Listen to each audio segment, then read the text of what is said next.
Hey, welcome to Pat's Soundbytes IGTV. Keeping new music alive is what I do on the radio and now on video. Conducting live chats with the artists and learning the story behind their latest release and also playing their new video. And a very special thanks to my friend Michelle at the Missing Piece Group for scheduling and coordinating today's guest. Missing Piece Group is a full-service music company, a marketing and publicity agency, management company, and record label. For more information, you can contact Michelle via email at michelleg@missingpiece.com or by phone 862-368-6576. Special thanks today to my sponsor, Go-Go Tuners. For all guitar players looking for a focus on ease of use, readability, durability, and accuracy, look no further. The Go-Go Tuner is the choice of many touring professionals and a favorite of casual players. Go-Go's signature green you're in and red you're out screen makes tuning quick and easy. For more information, go to the website at gogotuners.com. Special thanks to WBXO Classic Rock Radio Redefined, allowing me to keep new music alive on the radio airways on the Pat Show every Sunday from 5 to 8 Eastern Standard Time. Only on WBXO Classic Rock Redefined. And a big thank you to Mr. Evan Balzer for allowing me to use his amazing instrumental that you're hearing right now. It's called Trails. To find out more incredible music by Evan, go to his website at evanbalzer.com. And my special guest today is a singer-songwriter out of Nashville, Tennessee, Bridget Caldwell. And Bridget has released a 5-track EP. It's called Pharmaceuticals. And we're going to play the video for the track Kingmaker, which was featured on CMT. We're going to talk to Bridget about her career, this killer EP, the Kingmaker track and video, and a whole lot more right here on Pat Soundbytes IGTV.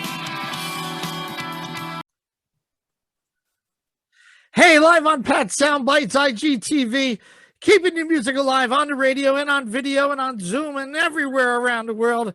And I got this amazing artist out of Nashville, this lovely young lady, singer-songwriter, Bridget Caldwell in the house here. Yeah. Woohoo! How's Bridget today? I'm good. How are you, Pat? I am super excited, as I am always super excited to meet new incredible artists with new great music. I got Bridget behind me here too. We get along pretty good. How do I don't know if I gotta hug you or something. We'll figure that out a little bit. A little side hug, yeah. Yeah. Bridget's got a debut. I don't know. Is it your first one ever for a debut EP? Or have you done others before? Okay. Yeah. Debut EP, Pharmaceuticals, 5 cool tracks, officially comes out on August 6th. I highly recommend you buy it. And I mean buy it, because when you see Bridget, when she goes on tour and opens for Garth Brooks and everybody else, she could sign it. You can't sign Spotify. That's true. Right? That's true. Everybody goes to this digital stuff, and I go, no. You need a physical memento. Yeah, I mean, I'm a dinosaur. I want the album. I want to read the liner notes. I want to read the lyrics. I want to read who produced it. Spotify, I'm like, loses that a little. Yep. How did you find your love for music? Mom, dad, brother, sister? How did it all begin for you? What did you do? Yeah, my parents are not particularly musical. My dad likes to make jokes about how he can't carry a tune in a bucket, which is like the thing. But I was this kind of like hammy and chaotic kid, and I always just wanted to express myself and like be around people, and I was a big talker, and but I didn't really have like an outlet until I was in 3rd grade, and my elementary school put on a school play of Snow White. Okay. And I was cast as Snow White, and she had to sing Someday My Prince Will Come. And I remember the first time I sang it, it was with like this rinky dink, you know, like tape. And I had like memorized it. I was like ready to rock. And I started singing, and I'll never forget it. My third grade teacher, Mrs. Piscom, was sitting on the floor, and she just went like this, like mouth agape, because where did this come from? I could sing, yeah. And I mean, I didn't know, my parents didn't know, and my mom actually was a teacher at my school, and we were practicing, and my teacher was like, everyone stay here, and she ran down the hall and got my mom and said, you have to come hear this, and had me sing it again. And I was like, well, I don't know. And my mom started crying, like it was like a whole it was a whole thing. And then after that, I was like, I was pedal to the metal. I was like, this is what I want to do. I joined every choir I could in town. I was in a children's theater troupe. I was like, that was it. Did you take vocal lessons at all during that climb up to, growing up and going, yeah, I got to improve this. I got to learn how to breathe, how to sing, enunciate, all that? Yep, I did. I was really, really lucky. Actually, where I'm from in Oregon, Salem, Oregon, has a really, really amazing public school music program. Okay. So I had a lot of great resources in school. And then I also took voice lessons like once a week starting in middle school. And I had one teacher that was like particularly influential for me, and her name was Michelle Pedersen. And she was like so huge in my development as a singer, and also as, a person, and I'm so thankful to have found music, because I just think and even people who are so passionate about it, like you, that's like such a gift for your life, not everyone gets that, where they're so excited about something, and especially not at such a young age. And it gave me a lot of purpose as a kid, which I'm really, really thankful for. And I think that helped form who I am now. Yeah, put you right on the path and said, wow, this is really cool.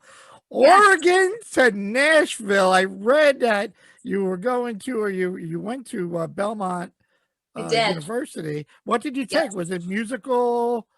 Yeah, so I was in the commercial music program at Belmont. I was a voice principal. So that's what I did. I did music, and that's kind of how I got into writing, as I met, when you go to college, it's like you meet in the dorms your friends. And the thing that is so unique about Belmont is it is this this incubator for artists of all kinds. It attracts so many different kinds of artistic kids. And so I was really lucky to end up at a place where there was all of this just kind of swirling around. And the music program is pretty small, actually. When I went there, it was pretty small. So it's you come up with all these kids who are your friends, who are also going into the industry and going to be musicians. And I also I've been really lucky in my life to have wonderful teachers. And I had a couple teachers there, Mark Watley and Kate Paradise, who were they took me under their wing and helped me grow as a person, and also just changed my voice and the way that I related to music in a lot of ways, which was, obviously so helpful. So yeah, I remember when I went to Nashville, it was always just country music, right? Nashville, country. And I'm talking in the 80s. Yeah. And today it's Music City, USA. I interview more rock stars that are in Nashville, and I'm like, you got the long hair, you could go grocery shopping, and they go, yeah, they're looking for Keith Urban and Tim McGraw. They're not looking for some long-haired rock star. And I'm Tommy Shaw from Styx, or I could listen a bunch of them, and I'm like, that's insane. But a lot of them just needed to get away from the whole LA, New York, the craziness, and go to a place. and it's got the abundance of songwriting Yep. folks everywhere, as you were mentioning that. And now you could go like, by a bar and there's always a, what is it, open mic night, right? You just Yeah. don't know. A label person goes by and says, oh, wait, I want to hear this person. And, Right. it's just like that. Reading the Yeah. stories of Luke Combs and people that were Oh, just a right. nobody and just wrote these songs and sat with a red Solo cup. And before you know it, he's on stage in front of everybody at the Bridgestone, stadium there. It's I crazy. know. And that's the thing about Nashville, is it's like, it's this funny little town where you just never know what could happen, and like, the thing that I think is so unique about it is it does run, it runs so much on relationships, and that's like, I feel really, Networking, right? You're talking. right. And I feel really lucky to have gone to college here because so many of my peers that I now work with are people that I met in, like in the dorms. So it's really cool. And I appreciate it. It's such a livable city. And the people here really care, which I think I'm very fortunate to be here. Are you what was I just thinking of? Well, Nashville. Well, let me just ask. So how would you describe your music? Talking about Pharmaceuticals, how would you describe it? A folky, country, pop type of, and I don't, to me, there's no more genres. Doesn't mean that, Taylor Swift really kicked the door down, or even somebody like Pink. You could be anywhere, right? It doesn't matter anymore. That's where we decided to put redefined. It doesn't have to play all classic rock. I can play Bridget Caldwell and people go, who is that? Right. Yep. How would you define it? Yeah. And I like really love that and appreciate that. And I think especially with the sort of catalyst that streaming has been, like that, genre kind of isn't a thing anymore because you have so much access, like, and so the influences are so much wider and but I have been calling it contemporary folk music. No, okay. Because you listen to the lyrics, you listen to the songs, and that's what I do. I write folk songs. I write stories. I use a lot of pictures and a lot of descriptive language in my songs, which those are folk songs, but you listen to the production and it's modern. Oh, right? Yeah, no doubt. And and that was very on purpose because I a lot of people love like the classic Americana sound, and I listen to a lot of that and enjoy it. I just had this vision of like, I really want it to sound like the time that it was made in. And I think it is tough because I do think some of the digital stuff makes making music a little bit harder in some ways, but at the same time, there is so much like access to, samples and sounds and loops that can just really enhance a song if you do it the right way, which I keep saying I'm so lucky, but I am. I was really lucky to meet Christian Harger, who produced it, who is just like, has the perfect brain for that.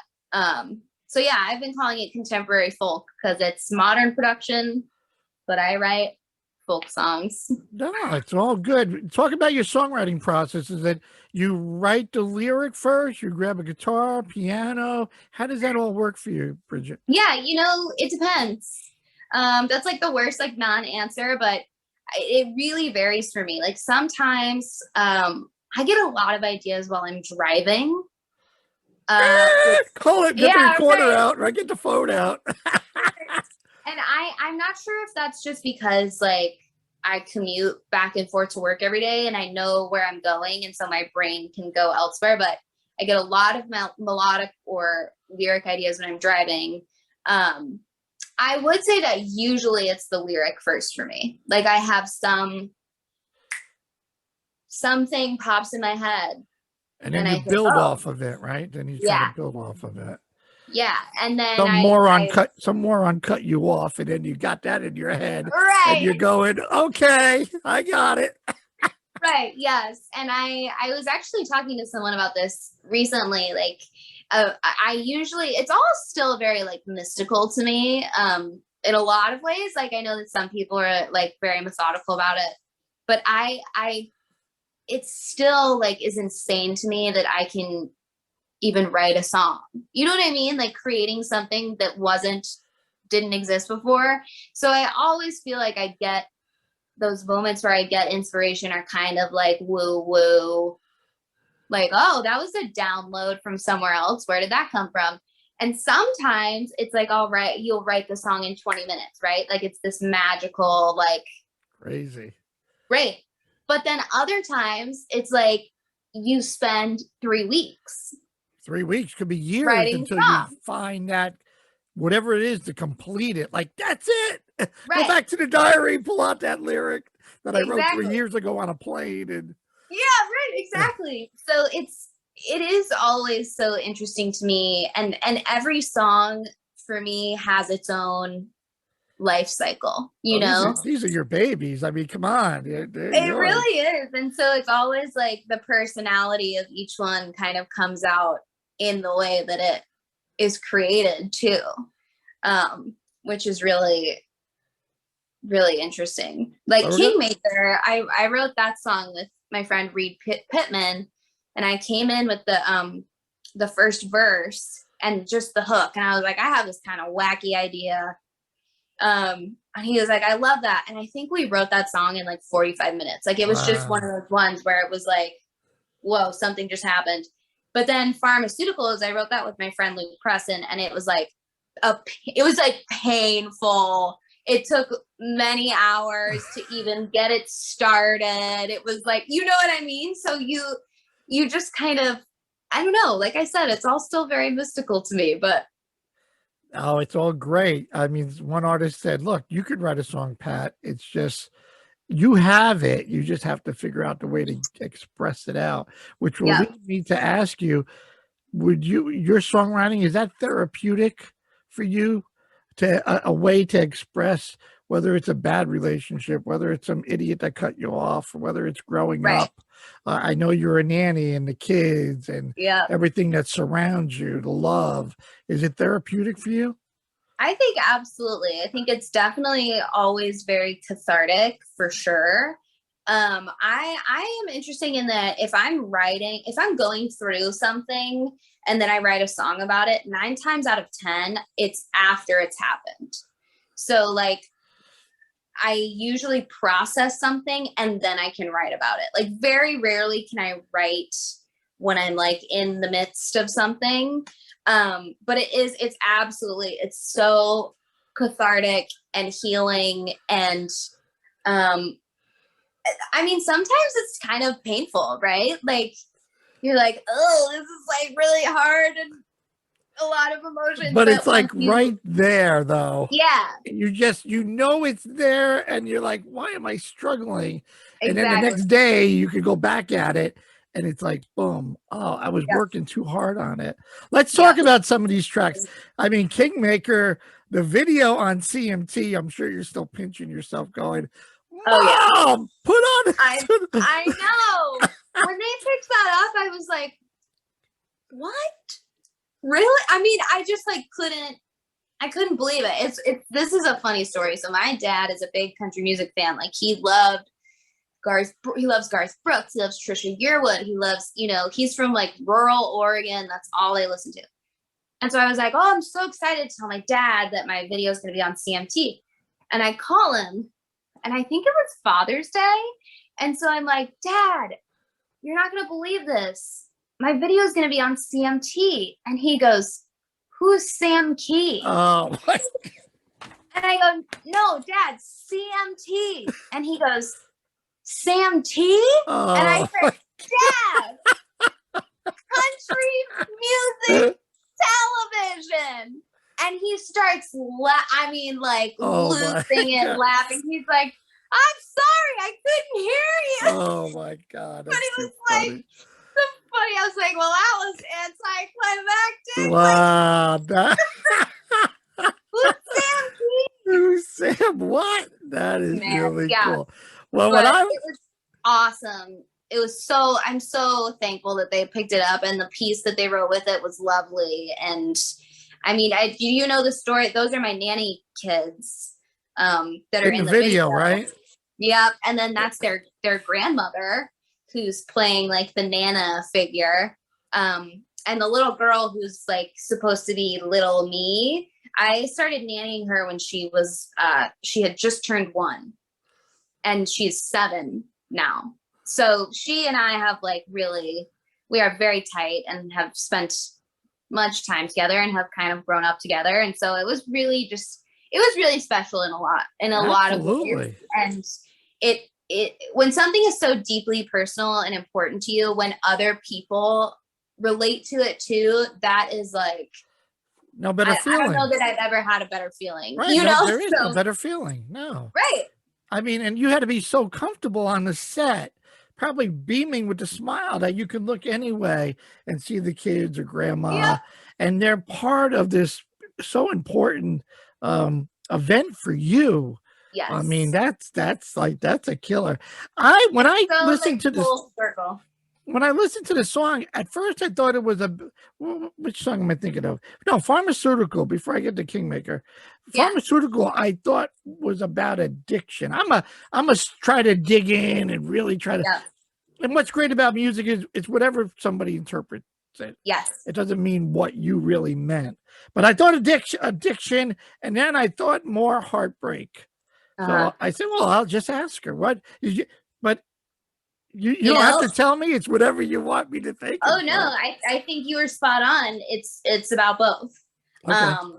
And I was in a situation in my life and sort of going through this major growing pain of recognizing that you couldn't like love someone into changing or being better to themselves.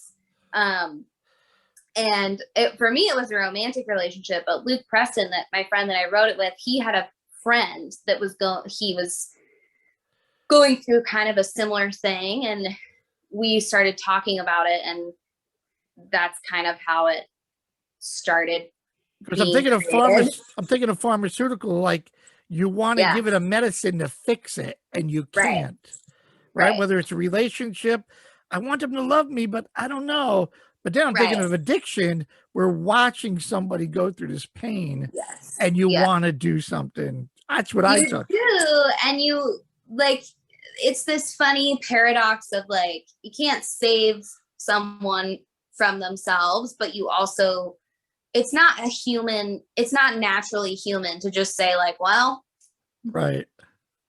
Feel free to figure that out. Yeah, you're on your own. Go get it. Yeah, like that's not, and especially like my personality. And so we started writing that, and it's, I feel so thankful to Luke for like really digging through all of that with me. And part of what I like about it too is when you listen to it, kind of like what you said, like it's not, there's a line in the second verse that says, I guess that's what you meant when you said what's yours is mine, which points to like romantic relationship. But I think up until that point in the song, it could be about anyone. Right. You know, absolutely. Like the listener. And I think that unfortunately, so many people have experienced this heartache of watching someone self-destruct. Absolutely. You know, and so that's something that I appreciate about it. And I appreciated about Luke's perspective, because it kind of opened it up in a way to more imagination and connection for listeners. So yeah, I loved it. Kingmaker, I think, was your kind of homage to grandmas and folks, you being a nanny, of people out there supporting folks, right? We're like, take the step, whether a single mother or whoever. I want to thank these people, because you as a nanny is like with a 1-year-old going, who wants to be an adult? This sucks. The kids are driving me crazy. I will tell you, when I started nannying, I was like, I would call my mom and be like, this baby is on to me. Like, she knows that I don't know what I'm doing. And she's seeing straight through me. And my mom would be like, she is not. She's one. She doesn't know. You're doing great, whatever. But it gave me, this job has given me so much insight into all of these roles in our society that are so vitally important that are not necessarily recognized as such on a regular basis. And of course, my perspective is care work. So like, that's a huge one, right? Like care workers in America, which it's so interesting because that's kind of like a buzzy thing right now, which I did not plan, but we're like, the conversation of like care infrastructure and things like that is becoming more of a mainstream conversation. So that was my perspective, but it's like you say, it's anyone. I thought about my mom. I thought about my sisters. I thought about housekeepers. I thought about, teachers and all of these nurses people, and doctors, nurses, people on the front exactly. line. Yeah. Like, and it's just kind of, and I thought about people in relationships as well. Like so often in relationships, we kind of abandon our own wants or needs to support and amplify the other person. So that's like, it was kind of like this wider idea, but my role as a nanny was kind of the thing that brought up the thinking for me, for sure. I gotta tell you, I think my favorite track is Lie a Little.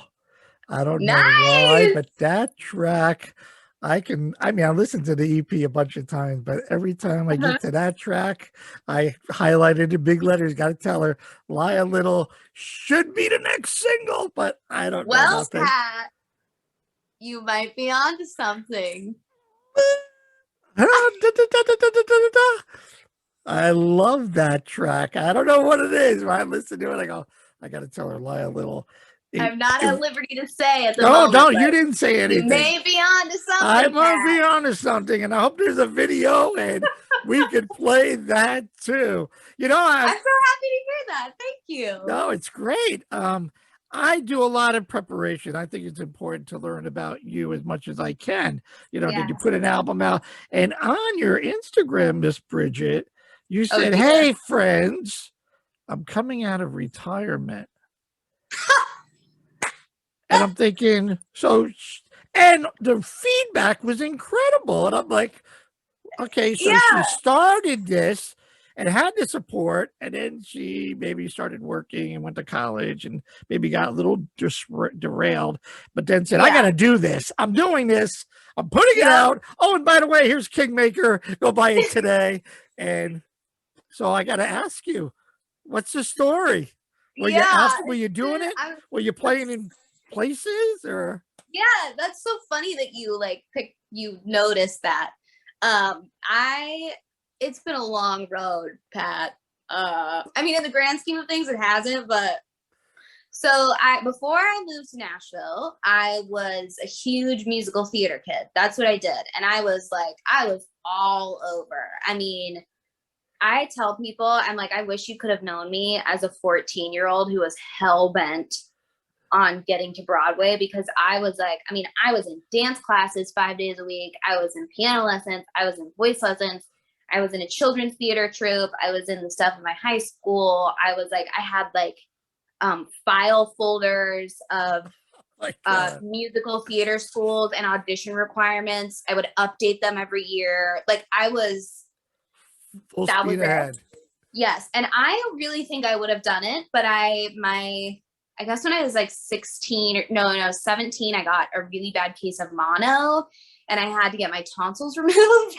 Somewhat suddenly, and it changed my voice because I used to have this really large, belty, big voice, and then I got my tonsils removed, and like the whole mechanism was different. And I remember my voice teacher in high school that I mentioned earlier, Michelle Pedersen, I remember just trying to sing like that again, and I couldn't do it, and I was so upset. And she was like, well, just because your voice is different, it's still good, it's just different.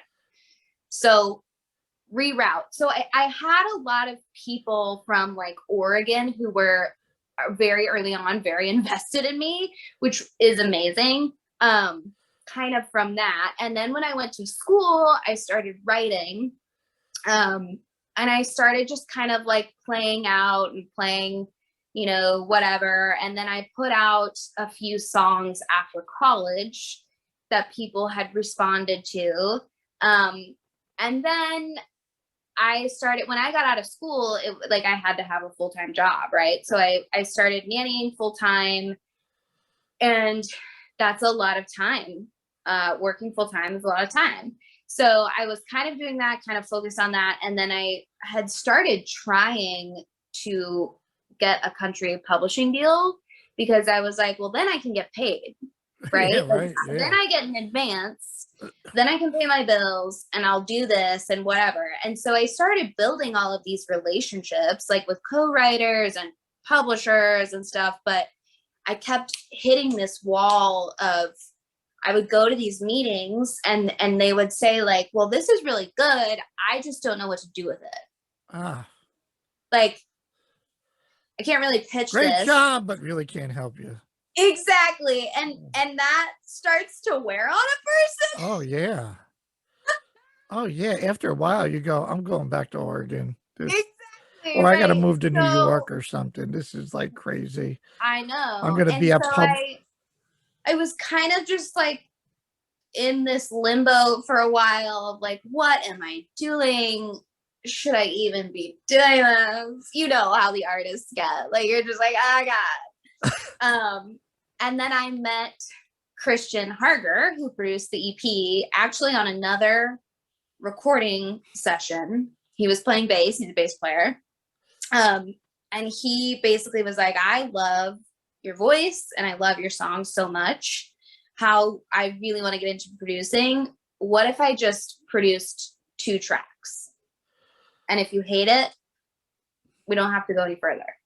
And the first one that he produced was Pharmaceuticals. And I will never forget the day that he sent me the pre-production track, and I was listening to it and I just started crying. And I remember thinking like, oh, I think my life just changed.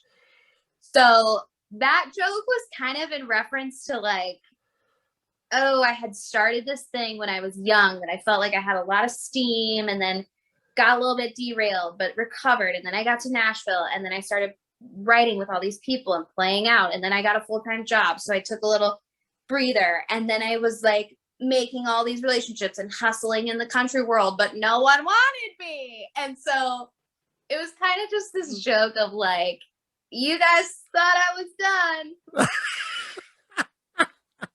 Can't kill me, I'm like a cockroach. You know what I mean? So, I'm a bad dream and I'm not going away, damn it.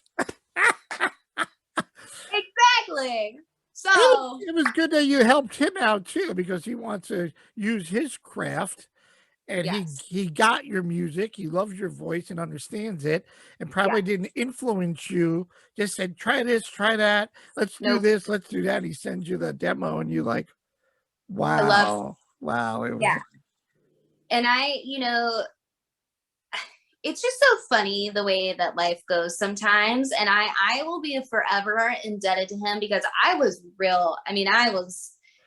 down in the dumps when he offered that. Like, I just, rejection is part of the game, but damn, it is hard. Yeah. And I was like considering applying to grad school. Like, I was like, maybe, I don't know. And then he believed in me when I didn't have any energy left to do so. When like, you needed it the most, right? Exactly. Yeah. Very cool. Look, I'm probably old enough to be your dad, and the door's been slammed in my face, and I just keep knocking it down. When somebody tells me, no, you don't got a radio voice, or you don't got this, you don't get that, I'm laughing as my podcast just hit over 100,000 downloads. Congratulations! And I'm a little squid in a big ocean. And I got Yeah. 61,000 subscribers that are going to listen to our chat on the audio part of our video. And I hopefully, hope they're not I mean, bored. France is my #1 country of downloads. And I never interviewed an artist in France. But That's you know what? amazing. I'm ranked 7th in Ireland. I know they drink a lot, maybe a few Guinness, Oh, but congratulations. so you know what? That's amazing. So, yeah, and it's funny to see, like, I don't know, just the way things work out. And then like when CMT picked up that video, and I was just kind of recalling all of these interactions I've had where people were like, well, it's not really country, which is fine and who true. cares? But right. But then I was like, wow, okay. So It's like you're a funny, like, karmic nod. So you're gonna love this. Your buddy Pat is gonna launch Squid Calamari TV. Ooh. So I'm gonna do my radio show on video and then play your videos after I talk about you and your EP. That's amazing. Because I missed that other station that happened back in the 80s and it finally went and disappeared. And we live in a visual world. So Kingmaker, like you said, could go viral tomorrow. And you're like, what just happened? I'm the next Adele or somebody. So you never know. So I've come up with so many crazy ideas and everyone has worked for me. I'm cutting the grass one day and I said, well, it's great that I'm playing new music for artists, but I want to meet them. I want to hang with them. So I came up with Pat Calamari's 5 for It All. So I meet you at a show before or after a show, and you roll 5 dice. And if you roll a 5 of a kind, totaling in 3 rolls, I play your entire EP on my radio show. Whoa. And you want to see artists grab the dice. Where's the dice? Oh, God, I didn't know I wanted to be the dice guy. I just wanted, I love playing dice guy. That's dice so guy funny. in New York. I'm like, when you see Paul Rogers, A Bad Company, say, give me the dice.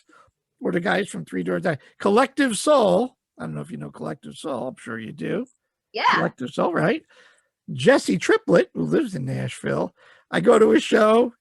He rolls the dice. He gets, what did he get? 2 4s. The second roll, he got nothing. And then the third roll, he got 3 4s. And you thought we won like the World Series, the Stanley Cup, champagne. We were like high five. He was the first one to do it in like 2.5 years. And I went to a follow-up show and gave him like a gold record. Like, you're the first one, dude. Yeah, right.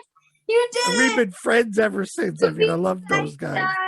But how cool is, I mean, just, you got to think outside the box. So yes, I'm not on a corporate radio station, but look what especially now, like with the age of the internet, so many possibilities. Oh my God, yes. Literally the entire world at your fingertips. I mean, like, you are so far from me, and we are this is great. Who would ever think? Like, connecting conversation. Like, that's wild. So many phoners, and to see the person and have a great chat is like, so when are we gonna see Bridget Caldwell on tour? Who do we gotta wake up down here in Nashville to get you to open or do whatever you need to do? Hopefully soon. I think that, hopefully in the spring, even if it's not an opening slot, we can get on the road and play some shows. And I'm just really excited. Like, the band that played on the record they're so talented and so wonderful, and they feel like musical family to me. And so I just can't wait until we can get out and play live. Would you consider joining a band? I think of Lady A, Hillary Scott, and Dave and Charlie. Dave and Charlie knew each other. They go to Nashville, they meet Hillary, and before you know it, Lady A. Boom. Right. I mean, I would, if it was the right people. Right, the right connection, right? The right chemistry. I probably would, Yeah, why not, right? Because everybody's trying to do it, and then you got to have the chemistry. You got to have that whole. Oh, yeah. So important. Well, I hope Bridget, I got to tell the folks, go out and buy it. Pharmaceuticals EP 5 tracks comes out August 6th. Check out the video, which I'm going to play in about 30 seconds. My goodness, Bridget, I hope you enjoyed the conversation as much as I have. You are such good vibes, even through the iPhone. It's powerful. I can feel it. My door is always open. So if Thank that other you. track, Lie a Little, has a video coming or release, you just call your buddy Calamari in New York and say, we need to have another chat again and need to throw that on my rotation. How's that? You got it, sir. Should you be correct about the next single? Well, a guy in New York, you know, I'm gravitating to that song. I don't know. I'm so happy to hear that because I mean, I don't know if it's like if you're an asshole if you say you love your own song, but No, well, they're your babies. I love it. It's great. No, yeah, of course, they're your babies, but to hear it for some crazy ass Italian in New York that goes, that song rocks. You go, whoa, okay, get out the wine bottle. It's Friday. Exactly. Let's go. Well, Thank you. Bridget, it's great to meet you and great to support you. And I can't get the smile on my face. This was a great chat. And it's time to rock a little Bridget Caldwell and her great track, Kingmaker, the video. Go hit the subscribe, hit the like button, and support this amazing young artist. All right here on Pat Soundbytes IGTV. Check it out.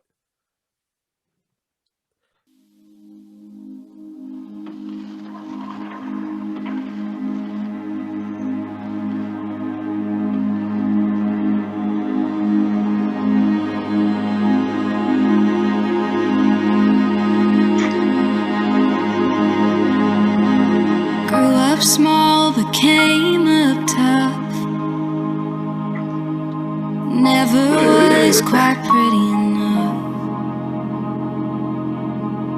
Learned to settle but born to run. Gives part of herself to everyone. The thing about leaving home is you learn what you already know. She tells herself the important thing is to be somebody needs. She'll make you feel like you're always coming home. Hold your dreams tighter than her own. One day they'll come true. You might forget to thank her, but it's just in her nature. She's a kingmaker.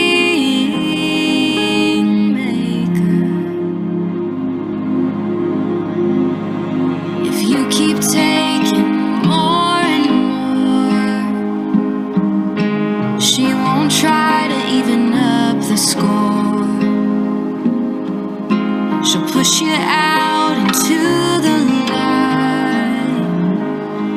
Stay tucked away to the side. She'll make you feel like you're always coming home.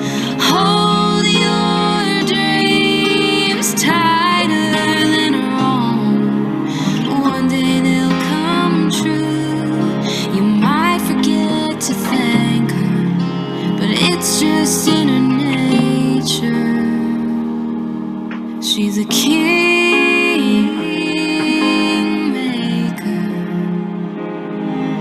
a kingmaker,